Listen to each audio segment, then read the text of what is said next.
It's not easy to ask someone to give you feedback when it's a feature. Like, it's much smaller ask if it's like a video, a YouTube video, or a short film. But a feature film or a feature script, I wouldn't go to like anyone and ask them to do it. I knew that you would kind of spend that extra time and put the effort in, but it's a time commitment, right? Ricardo actually told me he didn't read it.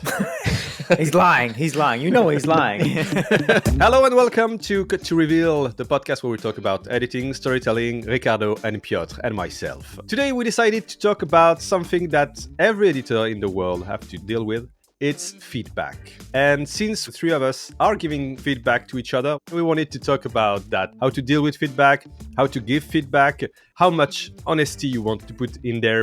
All right, so can you tell us why we are talking about feedback? Did you ask feedback from your co-host lately? Oh, that's a great segue. Why, yes. Both Peter and I have been working on films lately because I'm working on Prowler, that feature. And so we just put together the feedback cut. So we've sent it out to a bunch of different people. And yours truly, by that I mean you and Peter, have given me feedback. And Piotr? I always invite feedback, at least when it's my call. Then I think it's always good to have it. I think that that's the main thing that I've learned over the years of working with people on their edits or on my edits. Feedback in general should always be invited and always appreciated, no matter what it is. I try to have an attitude and mindset of whatever feedback I get is good. It's up to me to filter it through like my understanding of the project and so on. But no matter what it is, I still think it should be appreciated.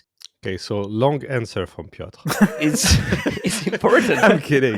Didn't you have something that we were giving you feedback on recently, though? I recently finished the first draft of my first feature screenplay, and you guys were the first people to read it. And the closer you are to the project, the harder it gets for you to both receive feedback and both to understand it, like interpret the feedback. You know, I talked a lot of the times about this curse of knowledge thing, which is that if you're close to something and you understand, you kind of assume that other people will. But that's not the case. Like, you know, you're as the first reader, you're just taking it for what it is, not for what you kind of imagine in your head, like how it will look and how it will play out and how people will understand it. Because I get it, it doesn't mean that someone else will, right? That's a big issue with receiving feedback for projects that are kind of personal and that are close to you. Oh, for sure. So who do you want feedback from? Like ideally as an editor. You've just finished a feature or anything, and you want to have constructive feedback and you want to have, in a way, good feedback. So how do you choose the persons that you want feedback from? They don't necessarily have to like the stuff that you like, I think. It's not needed. I think it's more about like the trust factor, first of all.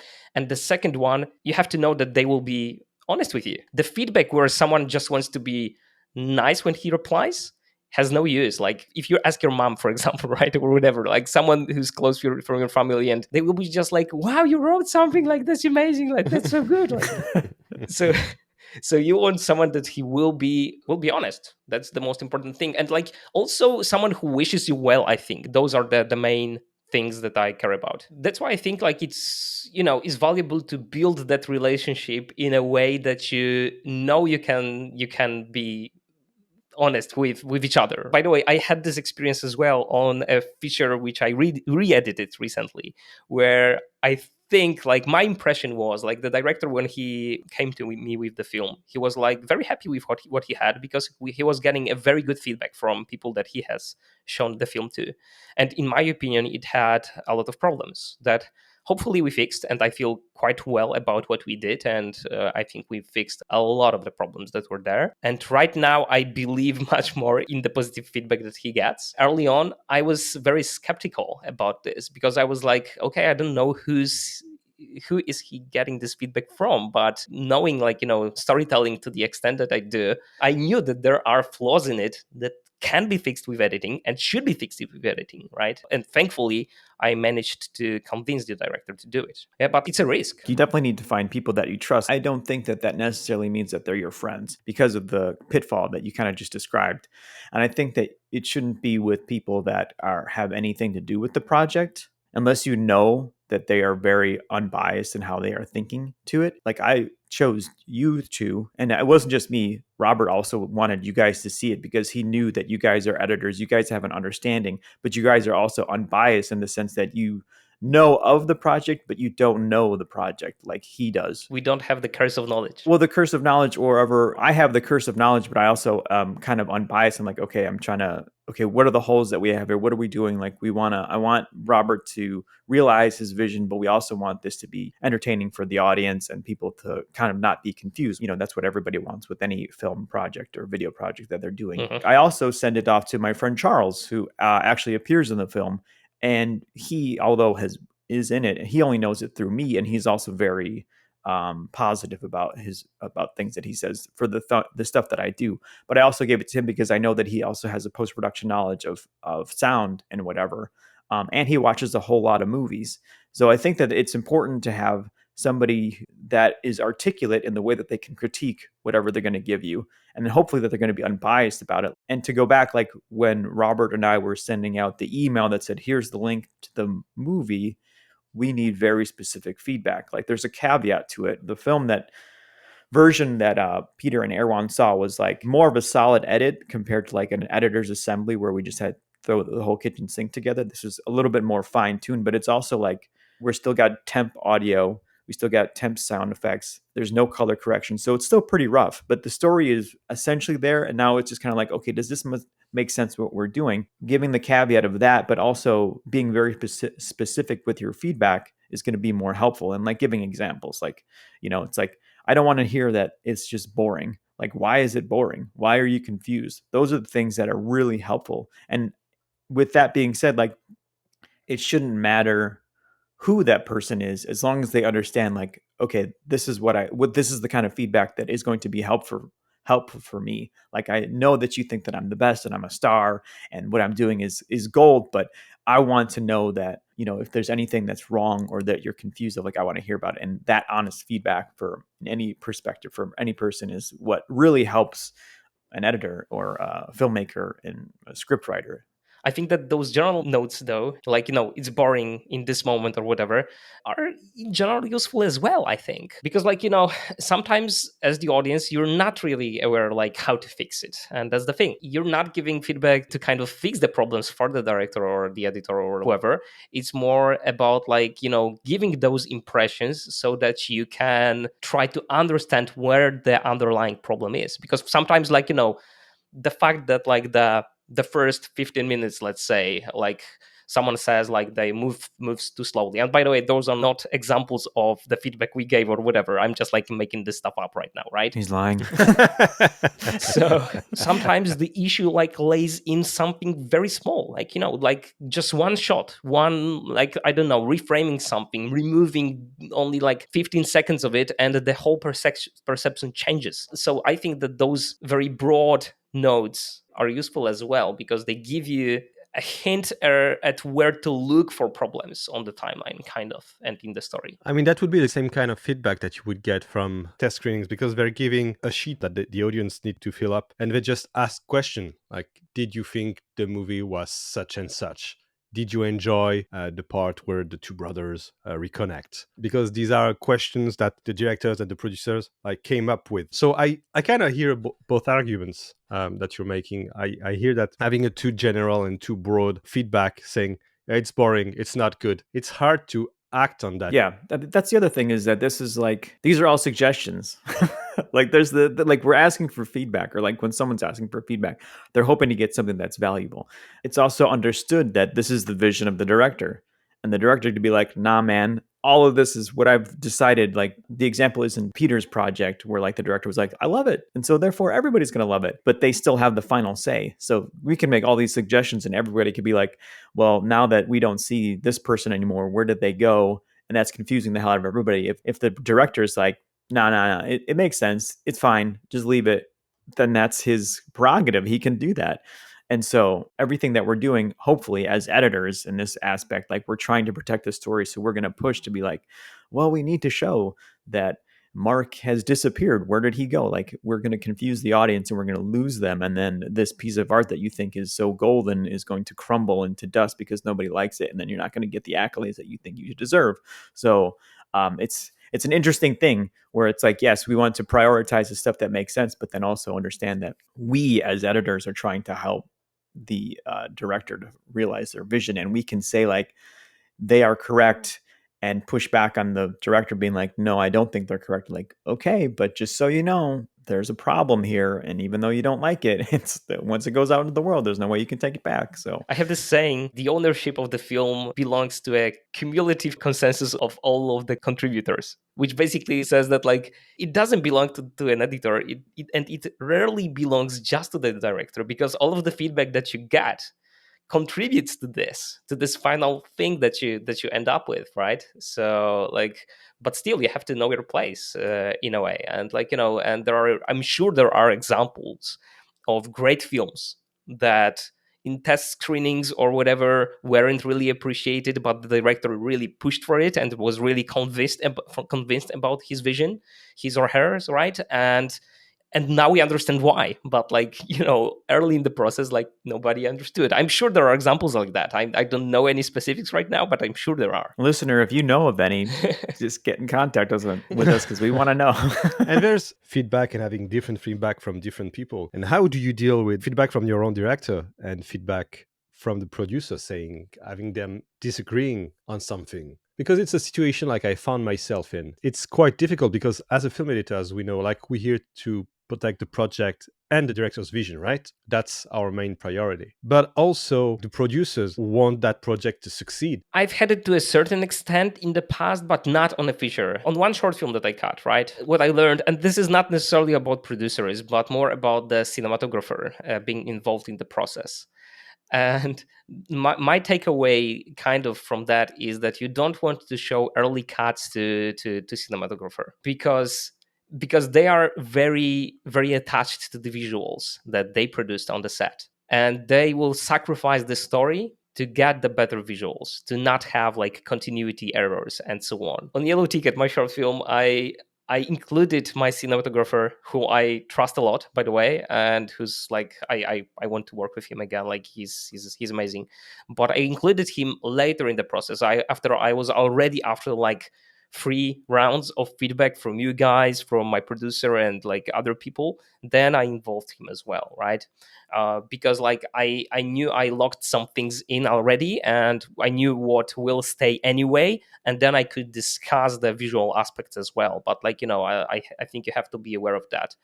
And I think producers, that just like a cinematographer, they have their own agenda as well. As you said, they want the film to be successful, financially successful mostly. And I agree with that point, because like, what does it matter, like, if no one sees it, right? You're making the piece of art so that people see it, right? And even if it means sacrificing like one piece of a puzzle of your vision, sometimes it's worth it. So again, like, welcome feedback and use the best judgment that you think that you can. And by the way, I think that that's something that comes with experience.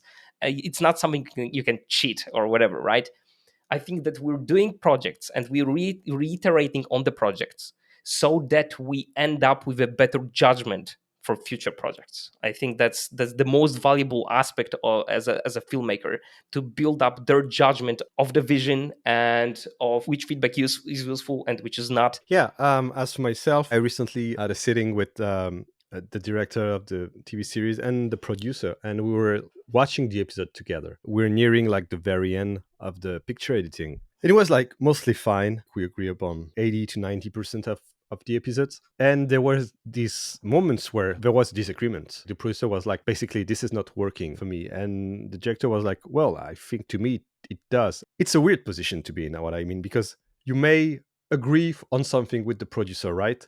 But you know how strong the director feels about keeping that stuff. If you really like are on the director's side, it's way easier. You say, no, I think the director is really right about this, and we should go that way. But if you're not, if you think like the producer kind of makes sense, you're just saying, let's try it. let's try it. Let's see how it goes. And that's the best approach. Yeah, and that's the best you can do because, as we said like many times in the past, you want to do the notes. You're right. That puts you in kind of like between a rock and a hard place.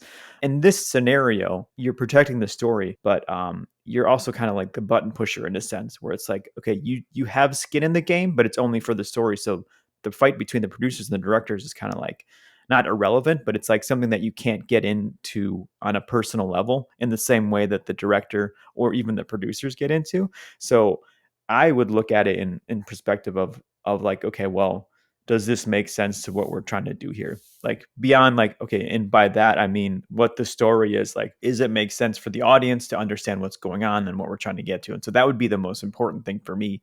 And I would go down with the director, because at that point, when you get the notes from the producers, it's going to be you and the director going through it. Given there could be scenarios where the director just brings the notes that are just like, these are the ones that we were going to do. These other ones, I don't think we need to do. I think it also depends who the final cut belongs to, because sometimes the final cut belongs to the producers. So then you have they're in charge basically, right?